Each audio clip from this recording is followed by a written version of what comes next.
Hello and welcome back to Blood for Flowers by M.C.McNeel. That's me. So come with me now on a journey through time and space as we go back to ancient Greece, 380 BC, just outside the city of Sparta.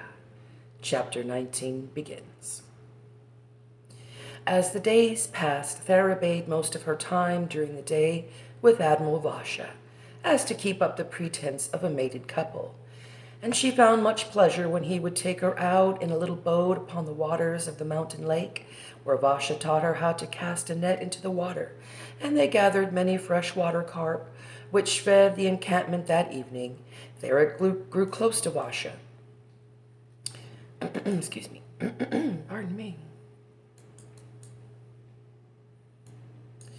Thera grew close to Vasha through their long conversations and stories of battles and clever deceptions which led to victories.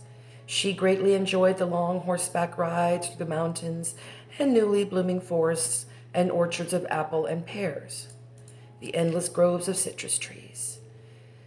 Yet, all the while, Thera felt no closeness for him sexually, for he was more of a kin to her, as if he were an older protective brother. Now Vasha himself felt a great deal of feelings for Thera, and he did indeed feel the need to watch over her and keep her safe. So one morning he told Thera with a smile, "As long as I am alive, I will see that no harm shall come your way." With this pledge of eternal friendship, Thera felt much more relaxed and at ease in his presence. So it came to pass one warm spring day, King Viacles commanded a handful of artists and sculptors to come down from Arcadia to create a testament to the Amazon women, as they were referred to by the Greeks, which meant in the Greek language one breast. Now, of course, this was due to the breastplates the women wore into battle.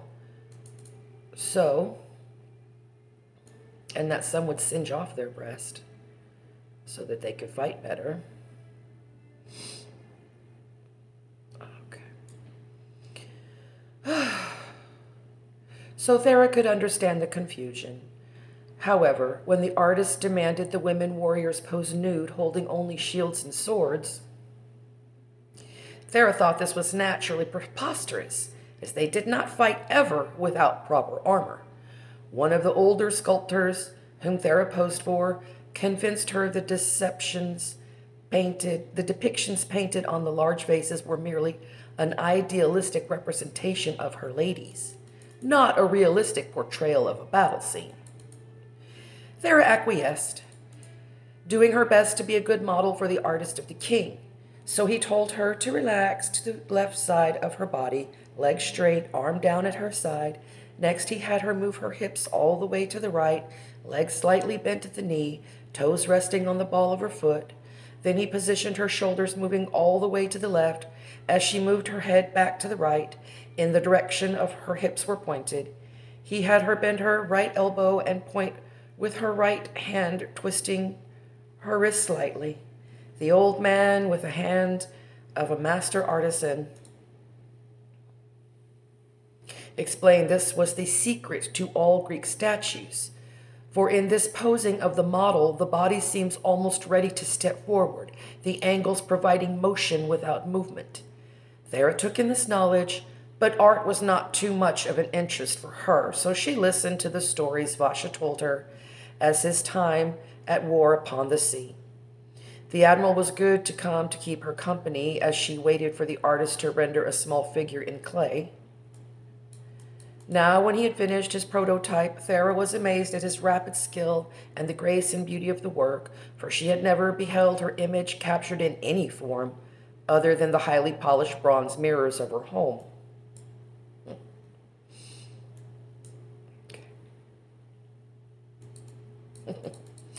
Now, as the day was winding down, just as the sun began to set far off in the west, Thera looked off in the eastern horizon, where she watched in awe as Artemis, the full moon, arose in the heavens, large, big, and bright and white, shining in the reflection of her brother Apollo's golden rays of the setting sun.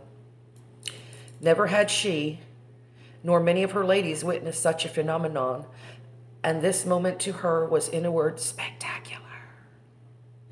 Now off from the north the fates had conspired against Thera as a rider came charging down, fast on a swift silver horse, with urgent news from the royal house of Themyscira.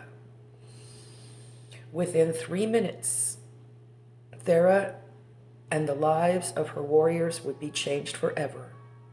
All the women and men gathered along the road as they watched the rider approach, galloping hard and fast towards Commander Thera, stared in awe. In awe stood there they. Okay. All right, so, it was going well, but now let's see what is this rider? What is this rider approaches? Oh, Lord, have mercy. Okay. Continuing chapter 19. Thera and those gathered along the road watched in shock as the massive horse collapsed under its own weight from sheer exhaustion. The rider unhooked her feet from the stirrups and stood upon the firm ground as she quickly stepped away from the panting beast, which was immediately tended to by 2 cavalry officers who were nearby. They brought the thirsty animal a large bowl of sweet water to drink, removing the saddle, hassock, and reins from off the tired horse as its rider tried to catch her breath. The rider, excuse me, the rider, a slim, tall, red-headed messenger, tried to catch her breath as she stepped towards Thera and the men and women gathered there. Commander Thera, I am Drea, sent by Commander Odessa. Drea said and gasped, and she tried to breathe. Here, all watched as Drea removed the pack slung over her back as she knelt down in front of the awestruck Thera.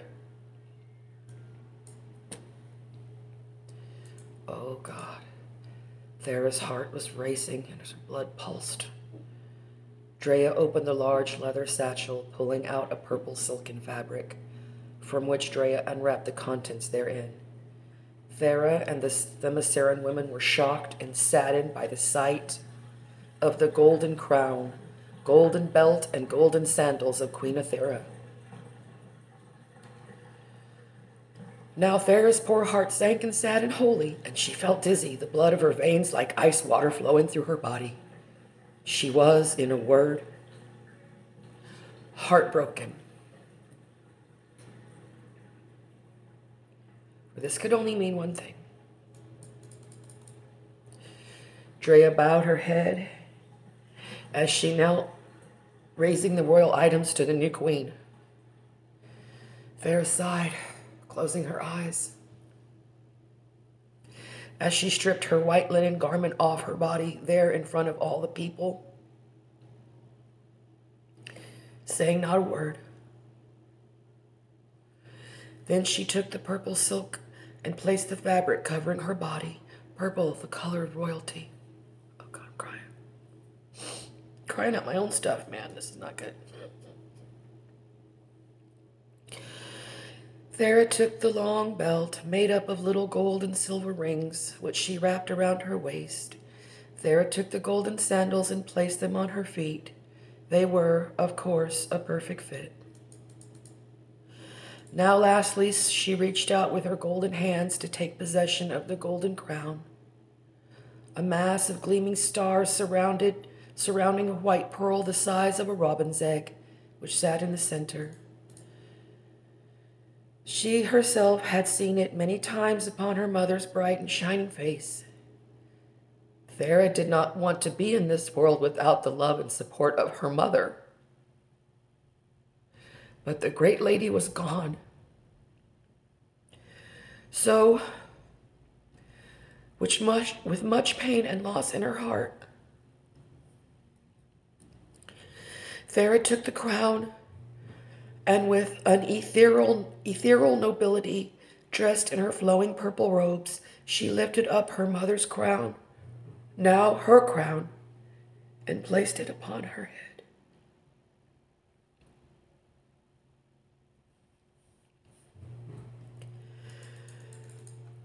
Now, as she did this, all the ladies knelt down upon their knees, backs straight, heads tilted up, eyes fixated upon the new queen of Themyscira. In a loud voice, all in unison came the cheer, "Queen Ethera is dead. Long live Queen Thera." Thera smiled at the heartfelt show of unity, loyalty, respect, and honor by her dear ladies. The men of Sparta would bow to no queen save their own, so they stood off to the side of the road, allowing the ladies to be gathered together amongst their own during this time, Thera's coronation. Oh my gosh, I should have got some tissues. Okay, makeup's all right.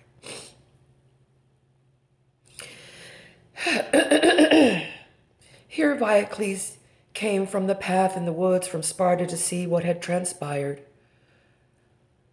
When he beheld Thera, he was in awe. She was there, long shining hair, golden smile upon her face in her royal robes, wearing the crown of the royal house of Themyscira. The king of Sparta felt a sadness to his heart with the news of the old queen Ethera's passing. Yet Viacles was delighted to see for himself his lover, Ethera, elevated to such a royal status. For this could only better his endeavors when breeding with Thera, the new queen of Themyscira. Okay, and so that's end of chapter 9. Sorry, I get a little choked up. My mother did pass away this year, and I wrote this story 10 years ago. So as I go back and read it, you know, I'm starting to feel the grief. But that's neither hither nor thither. Thank you so much for enjoying this, and I want you to come back again. We'll be starting with chapter 20 as soon as I can get it together. All right. Always pray up. Even though you may feel like you're alone, you're really not. You're really not.